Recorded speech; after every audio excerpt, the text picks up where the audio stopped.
Hi, this is Jared Polak, founder of Entre Results, author of Entre Balance and Entre Business, founder of Entre Results Academy, back for another awesome podcast. The topic today is a topic that I've spoken about before. We're still in the beginning season of this year. Even if you hear this, in second, third, fourth quarter of the year, it's still very applicable. But this is involving the idea of having a word of the year. I encourage each person to have a word of the year for whatever year you are living in that year. And it can also be a word of the quarter, a word of the month, a word of the season. But just for simplicity's sake, we're going to look at it as word of the year. So how do you discover the word of the year? Sometimes when I ask people, what's your word of the year, it's very easy.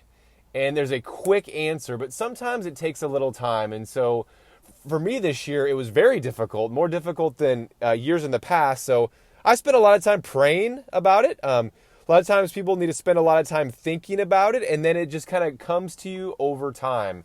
And so as I send out this podcast, it's February, so it took me 3 or 4 weeks into the year to really discover my word. And the word of the year for me is ambitious. And that's just one example of a possible word of the year. It might be relationships, or it might be success, or happiness, or friendship, or fill in the blank for whatever your word of the year could be. Why is it helpful? Why is it helpful? There's 3 different thoughts on why it's helpful. 1, it's simple to remember.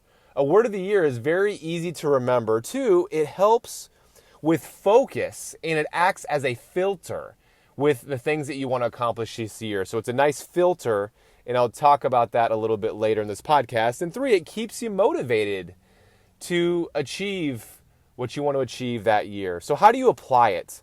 Well, initially, number 1, you try to put it up around you, put it in your home, put the word up on your mirror, put it in your car, put it in your calendar, and just soak it in. But again, it's pretty easy to remember, so it doesn't have to do that too long before you have it really ingrained in your head. So put it up where you can see it, number 1. Number 2, when you write your goals, always ask, like, I'll give you an example later, but when you write your goals, it's a filter, and so use that word when you're writing the goals to make sure they match up with your word of the year. And 3, at the end of the day or the beginning of the day, say the word. So I'm going to be ambitious today when I wake up, or, and maybe analyzing your day. Was I ambitious today as I look back on today, or the beginning of the week? I'm going to be ambitious this week. So say the word out loud when you begin the week. So here's a couple examples. Now, if an example was to run a 5K, that was a goal that you wanted to have to run a 5K. In regards to my word of the year, I would say, so Jared, is running a 5K, is that really ambitious? Is that an ambitious goal for you this year? And that's not necessarily one of my goals, but just as an example, well, I can run a 5K right now.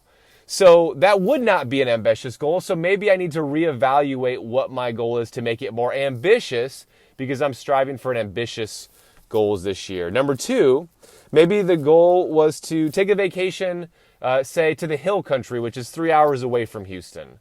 Well, is that ambitious enough? Maybe there's a dream to travel some far-off island off a coast somewhere that I've never been.